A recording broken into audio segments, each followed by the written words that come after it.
Hello, everybody. My name is Barb Smith, and I'm your host for Find My Team Conversations. And I'm also the founder of Find My Team, where we help high school student athletes and their parents navigate the college recruiting process, the challenging, chaotic, confusing college recruiting process. So, welcome. Today, we have a topic that I think affects all athletes at some point or another, and coaches and parents, because nobody's immune to this topic. And we have an expert who is going to dive into this thing with us and help us understand imposter syndrome a little bit better, and hopefully give us some tips and tools to overcome the situation when it comes to us. So, Suzanne McCall, welcome to our show. We love that you're here, and I'm going to do a quick intro. Suzanne is a licensed professional counselor, speaker, author, and she works with women in leadership roles and entrepreneurs to understand and release their imposter syndrome and limiting beliefs, and gain confidence and ability to succeed at work and in their professional lives. Suzanne thinks we're all worthy. I love that. Suzanne has decades of experience in helping people understand their felt limitations, as well as success in guiding them to up-level their satisfaction and engagement in their careers and in their personal lives. She uses her knowledge and expertise as an EMDR certified therapist to speak, write, and teach with compassion and clarity of vision. Suzanne was raised in an athletic family. Yes. This is why you're here. In New York State. Yeah. For all those who are in our membership from New York. She now lives on the shore in Connecticut, loves the outdoors and being active. She is happiest when she is interacting with family, friends, and her best four-legged companion, Charlie. I wish we had Charlie here. I know, I left him home today. Well, welcome to Find My Team Conversations. And before we dive into the questions, you have to give us one more fun fact about yourself that I didn't say in the bio. So other than being athletic as I was growing up mostly in high school, doing all the teams, I always wanted to be an actor and a dancer. And I moved to New York City right after college with $60 to my name to live with some friends, got a job waitressing, and lived the dancing acting world, and enjoyed that. Awesome. And it's very athletic in a way, but it's about also artistic, right? The dancing. And after a while I loved it, but that was a way to help me really express myself more. And then I've decided to move on to be a therapist. So awesome. Little fact about me. We have some dancers in our membership. So oh, cool. We are definitely athletes. So yeah. And once you're an athlete, you're always an athlete. So you're right where you belong. Thank you. Good to know. Thanks for sharing that. And so let's talk about this imposter syndrome. What is it? For somebody that might not even know the term, who's probably felt who's felt what it is, but what is it? Yeah, a lot of people maybe have it and don't realize it because, well, I'll tell you why, but imposter syndrome is like a phenomenon. It's not like a disorder. It's not a mental health problem. It's just a phenomenon of people feeling like they're just not worthy of whatever that position they have in life. Like, whether it's to be on a team, right? Or to be the captain, or, to be the first string rather than the second string. So it's feeling not good enough. And also it feels like a best kept secret because everybody around you acts like you're really great at what you do. And you really are, but you have this underlying doubt about yourself. And so it's kind of can be crippling depending on how severe it is. And what happens is the higher up you go, in whatever it is you're doing, the more it can get to you, the more likely it can be, because there's more expectations. That's such a great way to look at it, because you see athletes who are Olympians or, like you said, starters, leading scorers, fastest times, highest jumpers who still get this, who still have this feeling of not being enough or good enough or whatever, for their situation, whatever it is. So what causes it then? Yeah, there's different things that can cause it. One thing is basically what you learn about what it means to be, good at something, what you learn from society and from culture and from your family. So what they tell you, about that, it could be, sometimes it has to do with like experiences where you're not being treated well.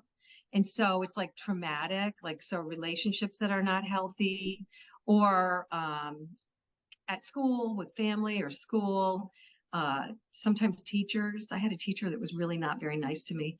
And you take that in, because the younger you are, the more it affects you. So that can make you feel like you have the problem, like there's something wrong with you. And I'll say more about that after, but so, and that's not something that, like, what happens then is you go on in life to try to prove there's nothing wrong with you, like you're really good at things. And so you keep being successful at things, but that inner self doesn't feel like you've satisfied that need to be to prove that you're good enough. And so it doesn't really go away. So that's another form. And the other one is just sort of about mindset. Like, what is your thought about what it means to be a leader, or to be an expert at something, or to be like a top athlete, for example? What do you think that means? And if you think it means being perfect at every single thing you do, which is really common, then you're going to have imposter syndrome. And so some of these things you get, like, say you just get on a team and you haven't been on one, you might have imposter syndrome that kind of goes away once you get used to your role, or a new job somewhere, and you're not sure how you're going to fit in or how things are going to work out. You might get some imposter syndrome. But once things work out and you get more comfortable, then it goes away. Other kinds of imposter syndrome, like if it's really more entrenched in your belief system about yourself or what it means to do what you're doing, it's harder to make that just go away. Wow. So it lasts longer. Yeah. So, as you're going through your day-to-day activity, athlete or coach, and there's feelings that come up. How do you know when you have, how do you know it's imposter syndrome? Right. Well, if that feeling is, you want people to see how you really are, or how skilled you really are, because you feel like you're going to be disappointing people. The thing to do is to ask yourself, is this rational? Do my accomplishments show that I am good enough and really good at what I do? And so why do I have such a strong feeling? If it's kind of irrational and blown out of proportion, then that's a sign that it's imposter syndrome. Do you find that it's more prevalent in females versus males in your line of work? I find it is a little more prevalent with women than men. I do. But, some of the research says, that men have it also. I've worked with men, I've worked with, male athletes, and I've worked with, just men in general who have it. And they're just subject to the same kinds of messaging that that women are. So, and sometimes it just depends on what their relationships were like growing up, and, what what the messages were for them. So I think everybody gets it. It's part of the human condition. Yeah, I think that's a great answer because because if you're aware that it exists, you see it out there with in people, and so how can an athlete, how can athletes overcome this? It seems like it would take some work because of the years of messaging or the environment or whatever, something that happened. What are some ways that student athletes can overcome imposter syndrome? Yeah, well, you're right. It's by thinking a certain way for so many years, they create those neural pathways that become very strong. And so it's hard to just switch. It's hard to just say, oh, yeah, no, I'm not going to be that way anymore. We all try that. It doesn't work. One of them is, first of all, noticing it. And then I tell people to have like a dialogue with this part of themselves, because we all have different parts of ourselves. There's the part of you that knows that you're really good at what you do, or else you wouldn't be trying out for these teams and you wouldn't be putting yourself out there like that. And, so that's the part of you that's confident. You just have to kind of have a dialogue with your part of you that's not confident and say, hey, you are really good enough. These are the reasons why. And then you have to kind of, and athletes could even write down what all of their accomplishments have been, what the skills are that they've got, all the really good things that they've accomplished and things people have said to them. You could even have a little scrapbook of all the I don't even know if they have newspaper clippings anymore, but that show whatever that is. You have to print them out. Scrapbook. Yeah.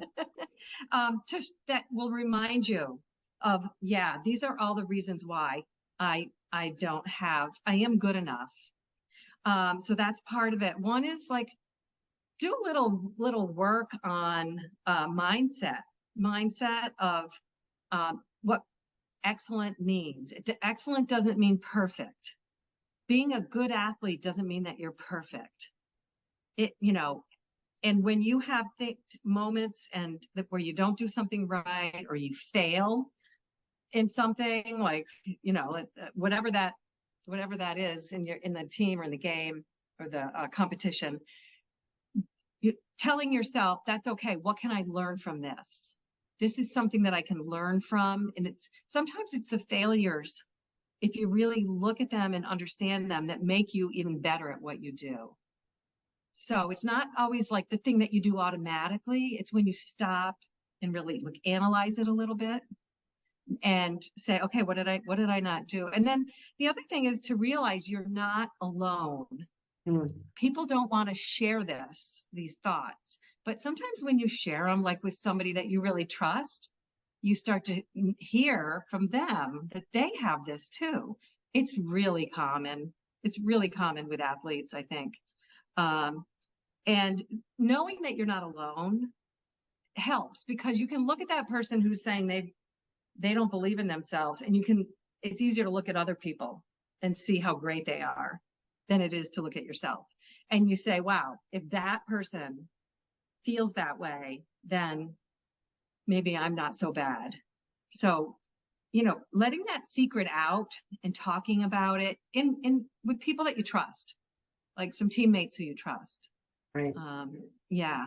And Absolutely. Then reframing, we're a team here. We're working together. You're not alone. And, when you have imposter syndrome, there's different ways you deal with it. One of them is to try to be a perfectionist. The other one could be being really independent. And you can imagine on a team that it's not such a great thing. You might tend to not want to use other people in the team, collaborate, more with them, because you don't want people to think you can't do it. And so really looking at yourself as a team, that we are all working on this together, helps. It helps to reduce the pressure. Absolutely. Absolutely. Great perspective. So what does it look like for a student athlete who doesn't have this issue? What does it feel like, look like? How are they moving around the world differently? Yeah, I think that they must have been getting messages, like from their parents, um, about like the fact that they should be confident, they should feel good about themselves. And that just because, they don't win every single game, it doesn't mean there's anything wrong with them. They don't get punished in any way. A lot of times parents focus on the game where you did everything right, everything, like perfect. And then they might not say something, or they may say something negative. I don't mean to blame parents, but this is just, when we're growing up, that's young athletes start young. They rely on the parents really, and the coaches, to let them know that they may have a bad game, but they're still great. They're still a good person, and they're still really good, and they have great skills. So being able to not have everything be black and white helps people to get into those teams and feel good about themselves. It might sound kind of simple, but it's really the way it all happens. Yeah. Well, you brought something up that this story came into my mind when you were talking right there. And so let's just talk about the role of the parents. And for the story is, and I get this a lot with the groups that I'm working with. So parents, understandably so, want their child to be the best they can and get to their optimal place wherever that is that they want. And sometimes parents, they sort of get in front of the student athlete, and they're like, they're battling for them. And they're also turning around and saying, you need to be better. You need to be better. You need to be better, because if you're going to get there, you need to do this, this, and this. And you're not running fast enough, and you're not practicing enough, and you're not. And I truly believe it comes from love, but it's very, it's affecting the student athlete. So what role can they take on to help them get there, but maybe not foster this imposter syndrome along the way? Yeah. I mean, they're not gonna like take a total back seat. They're still gonna be in the front seat. But I guess the metaphor is like they may be driving, or maybe the child is driving and they're sitting next to them more, so that they're asking, how does this feel? Like, don't just ignore, don't get on this, in this momentum of moving forward without checking in and saying, how is this going? How are you feeling about this? You can't ignore the person behind the athlete. How are you doing? Is this feeling good? Do you need a break? How can we make this work? Like, always asking and putting it back in their hands. Is this really something you want? I know we're moving forward on this, and I'm trying to support you, but how is it feeling? And is it feeling still like something you want? And letting them know, no matter what happens, we're going to work this out. Everything will work out. If you decide that you don't want to go for a D1 team, that's fine. We're going to work this out. It's your happiness and what makes you feel good about yourself, and what brings you joy and happiness in who you are. That's what I want for you. So I know it's hard for the parents, because they get very anxious and afraid, that a lot of comparing other people and what they're doing, and they don't want their kid to fall behind. There is a lot of pressure. There's a lot of pressure on them. Yeah, for that. But they need to like build in breaks. If they can build in breaks, have some moments where they just sit and watch a movie together, or just anything that's not goal oriented. I think the athlete needs some time just to be a kid. Just do something fun. Yeah. And build that in as much as possible. Yeah. In one of my other conversations, Find My Team conversations, we were talking about the 3-part person. You are an athlete, you are a student, and those two, sometimes the athlete comes first, sometimes the student comes first, depending on the individual. But what gets left out most of the time is the person. the actual person, who they are, beyond the student, beyond the athlete, who they are, gets shelved all through high school and all through college. And then it has to come out at some point in their adult life, and they haven't developed that piece of it. So it's really hard down the road. So this is speaking to that as well, because that is when the imposter syndrome is going to be horrific, when they haven't figured out who they are yet. Right.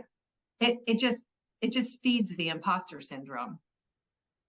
Yeah. Because So they don't really know who they are. Yeah. And what about, so the more, oh, go ahead. No, the more we can have a holistic view of the person, the athlete, the student, whatever, that is, that takes along, helps them develop their sense of, I know you do this with people, helps them develop their sense of who they are as they go. It'll be more sustainable. Yeah. Yeah.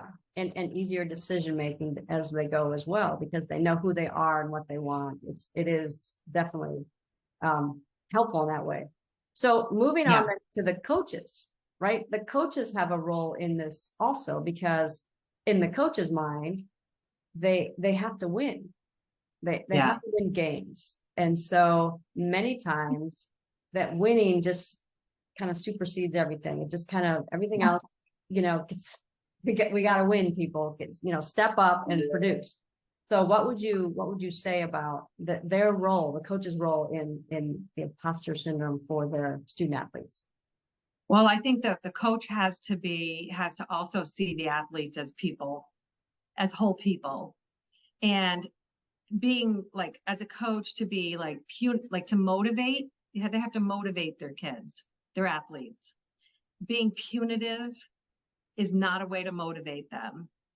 So like putting them down for things they do wrong is not going to help them. Inspiring each athlete to be a leader, to be fully who they are, and to share that with team members, and to give feedback to each other, communicate better, feel that more of a sense of belonging, and asking them what helps you to feel inspired and motivated. And I know that they may not feel, they have pressure and they want to get those practices in and do the teams, but just to kind of fit that in, and like, how do you feel that, like, process the game? How do you feel things went? Let's watch the video and see what went really well, and notice when they're doing things where they're confident and they're working with each other and they're working as a team. Like, really notice that, and that will help the athlete feel better and feel like they're less of an imposter, for one, right? They're going to feel like they were seen. And when things don't, and like really kind of looking at things like when they didn't go right, hey, what do you guys think went wrong here? What could we do differently next time? Really kind of making it feel like the coach is in there with you, not just somebody who's like watching and criticizing, and supporting the team to be better and to do the best they can. They want to win, but I think that's one of the best ways to help the athletes be very motivated, to feel really excited about working together and the sport, feeling good about the sport. I think you've hit some great points on this. It's so hard. The coaches, I know this. I obviously know this from experience. It's really hard to fit a lot of stuff in, and there's usually multiple people on the team, and many of them need individual help with this, individual attention. Is there a way to handle the group, or would it be better for coaches to go individually with each student or athlete who might be, going through something like this? Well, I think as in the group, that for a coach to talk about what their thoughts are about the athletes being really good at what they do, that we're going to fail sometimes, like to be very like out there with it. I'm not expecting you to be perfect. I'm expecting you to love the game, work hard, enjoy it, and do your best. And in doing that, I think that's how we'll win as much as we can. But you don't have to be perfect. And for the coach to even say, hey, I'm not perfect. When I was playing, I would do the X, Y, and Z, and just to talk about it, just to normalize that you're not perfect, but you're all here for a reason. You're all here because you proved your worthiness to be on this team.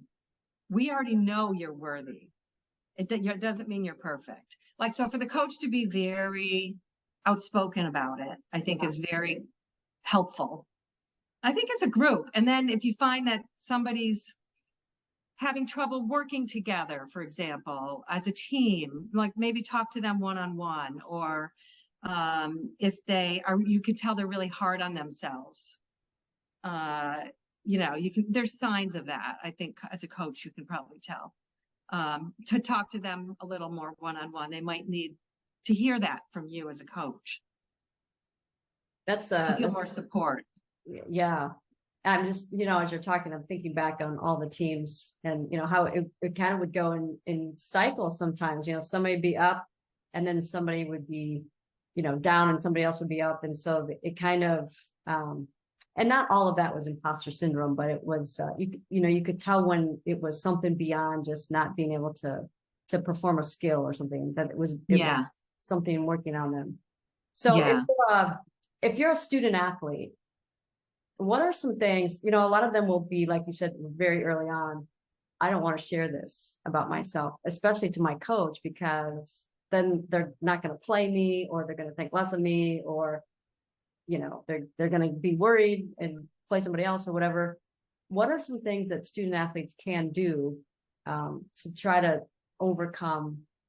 And you mentioned some of them early on, but what are some things they can do, 3 or 4 techniques maybe to try when this happens? Yeah.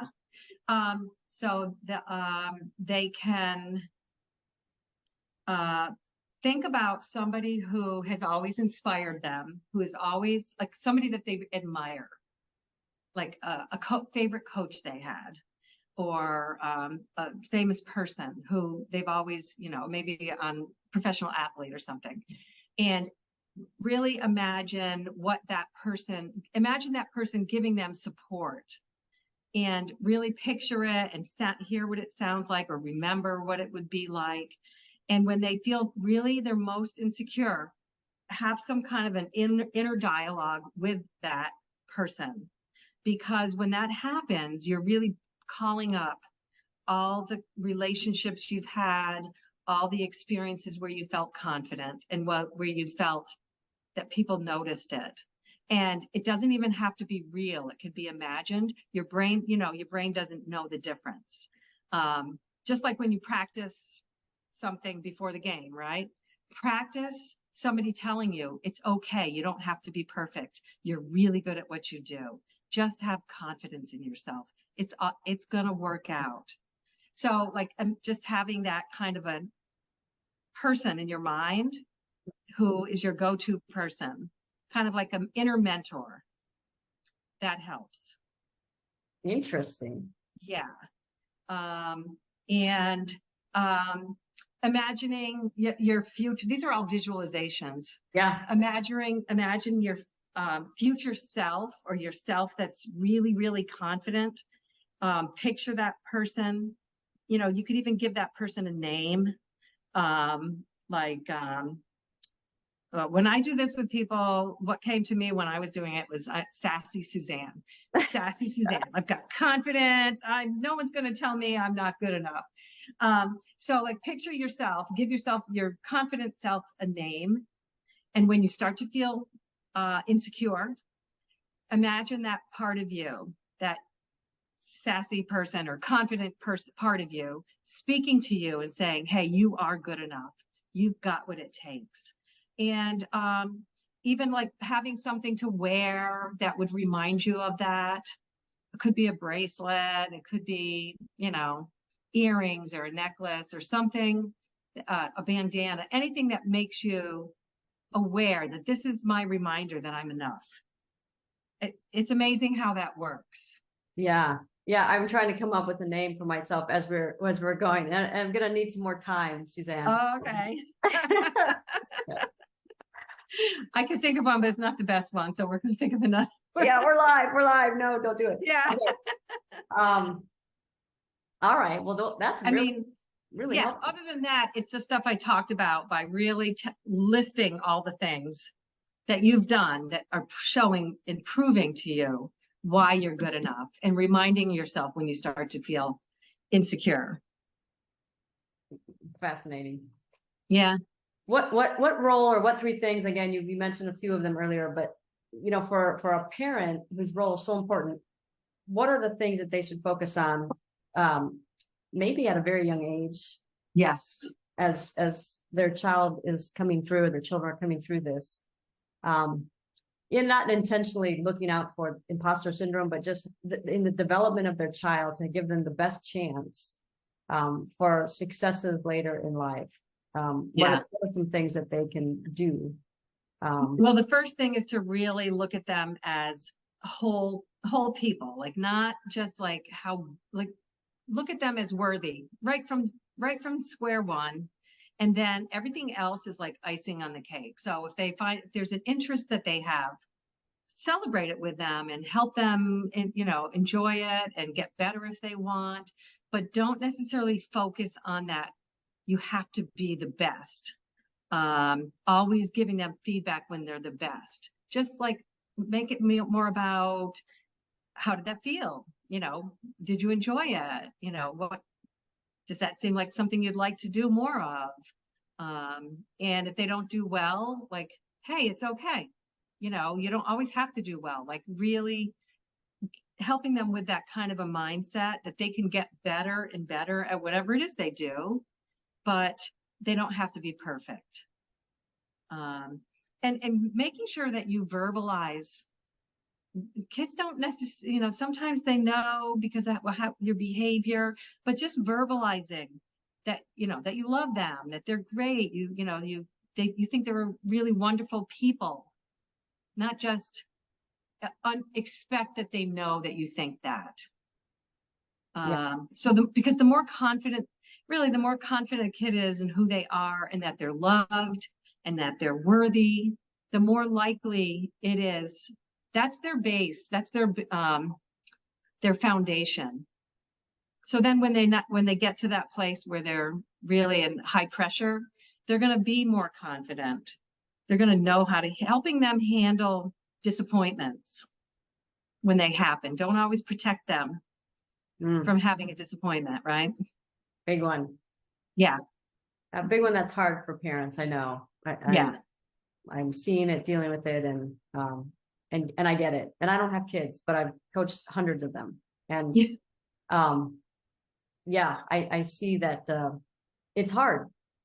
It's hard. And to some people would say the world is more dangerous. And, now with social media and that phone, there are a lot of things that can affect their confidence, can affect their self-image and their well-being and all of that. And so it's the parents that it's a big job, it's a big job to steer them through all that, and help them while there's these outside forces who are doing the opposite.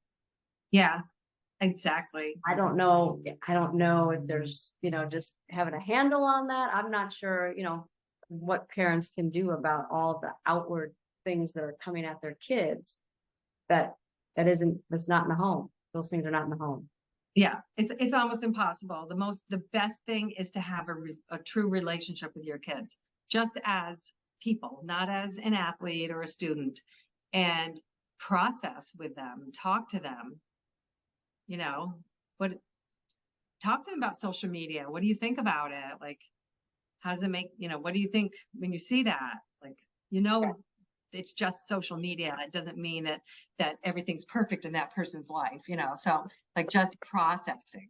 Right. It's a big difference. Yeah. And that body image might be photoshopped. Yeah. Right. Your body doesn't have to look like that, Well, speaking of bodies, I remember like I was very insecure as a dancer because I didn't think I had the dancer's body. Yes. Yes. And I know And I'm sure athletes are like that too. oh, yeah, in every sport, there, I'm sure that student athletes are critiquing their own bodies and Yeah. wanting something to be different about their bodies because they've seen something, or a social media post that gets millions of views must be true, and it must be right, and it must be the way that my body should be. Yeah. And that's devastating to some of these young Yeah. and I'm sure that just adds to the imposter syndrome. Like I'm It does. not gonna, yeah. Yeah. Yeah. I just want to say imposter syndrome it's a continuum, self-doubt all the way to the other side, which is, it's more entrenched imposter syndrome. Like it's harder to get rid of, but it's all self-doubt. That's really what it is. Yeah, thanks for lining that up. That's there's levels, right? Yeah, there's levels. People, you walk up to the free throw line, and all of a sudden you're like, it's down to the wire, and you have to make this shot, and all of a sudden you start thinking, I'm not going to make it, or even though I've made 100 of them, or I've made all of them in this game, I'm not going to make this one, or what if, and Yeah. all Yeah. but that's not the same as I'm not good enough ever for anything. Right. Right. Yeah. It's in the moment. Yeah.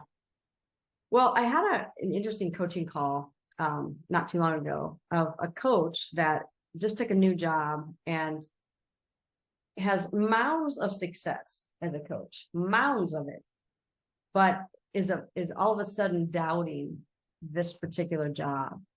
And part of that is because of some outwardly things that have come in.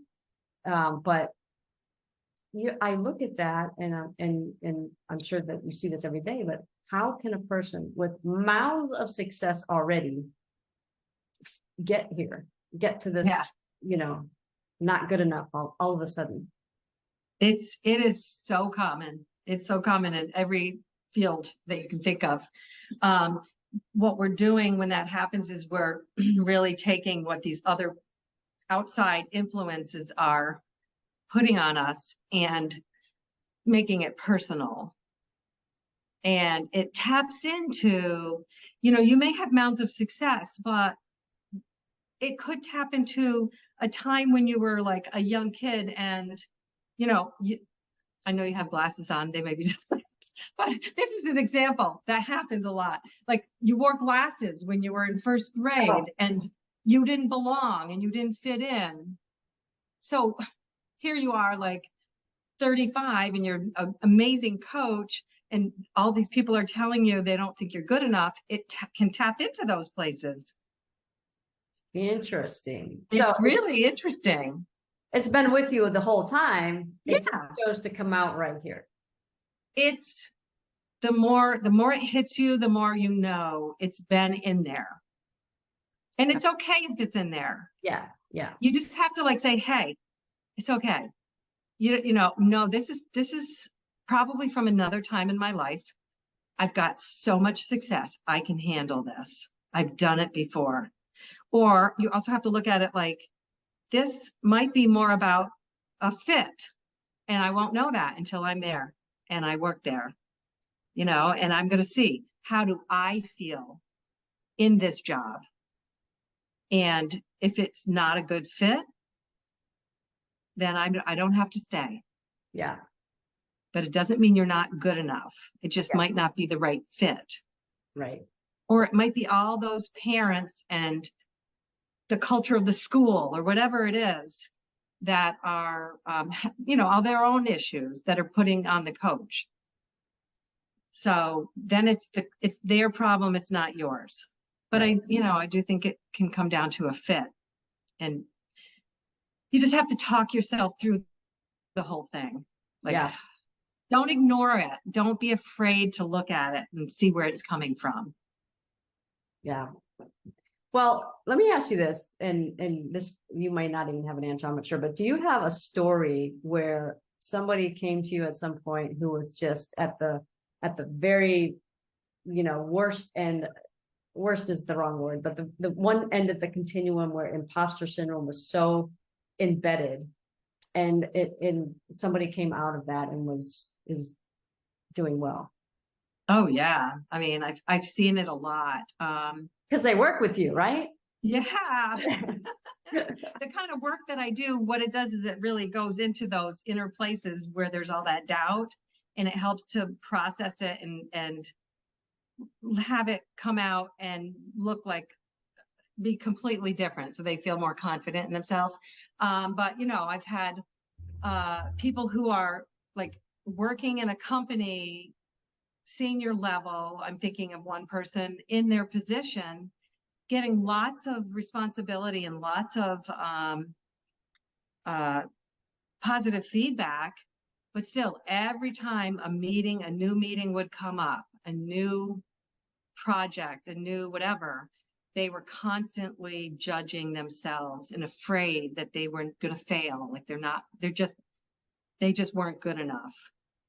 And when we worked on it, what we found was that it was more from childhood, a relationship with a parent where that parent had issues, was a perfectionist and really didn't feel good enough about themselves, and projected it a lot onto the child. So, you know, you go through your whole life kind of wanting your parents to approve of you. Right. And what happens is there's lots of, you can't process those emotions. So when I work with them, I help them process their emotions that are still in there, because that's why people start to have self-doubt, even though there are lots of accomplishments. It means it's still in there. And I help them process that so that it becomes just sort of more like a memory of how things used to be, but it has nothing to do with who they are now. And then then you can sort of naturally see all your gifts, all your successes, and all your accomplishments. And it just feels like you're not getting pulled back at all. So you're feeling really more freer to be good at what you do and who you are, you know. Yeah. And so more grateful to have what you have, knowing what you've come through. yes, all of the things that we've come through make us good at what we do. Yeah. Because we develop a skill because of it. Yeah. Perfect. Well, let's say there's someone out there who could use your services, and you know, maybe has tried some of the things even that you've talked about, and it's just not helping. They need more. Would it be, can we get in touch with you? Sure. I'll have your website. I have your website down below. Yeah. Is there any other way that somebody could just reach out and connect with you? It's the best. Well, yeah. So I have the website, and I have an imposter syndrome quiz on there if anybody wants to take it. Oh, fun. And yeah, I'm on Instagram, Suzanne McCall, LPC. I'm on Facebook. I'm on LinkedIn, all Suzanne McCall, LPC. So any of those places you can message me, and I'd be happy just to talk to anybody, give them my ideas about what would help them the best. So yes, we appreciate that. And yeah, I've got everything down below, so you can go right in there and connect with Suzanne. And you know, if you're having trouble with this, why not reach out to the expert and just, you know, get some tools and tips and you know, get through this so that you can be your best self. yeah. Well, That's what I think. Yeah, oh, you're welcome. It was great conversation, and I'm sure that this will hit a lot of ears and be very helpful. So thank you. Yeah. And thanks to all of our listeners here at Find My Team Conversations. This is where we get all the good stuff. Thank you, Suzanne. You're welcome. All right. Bye.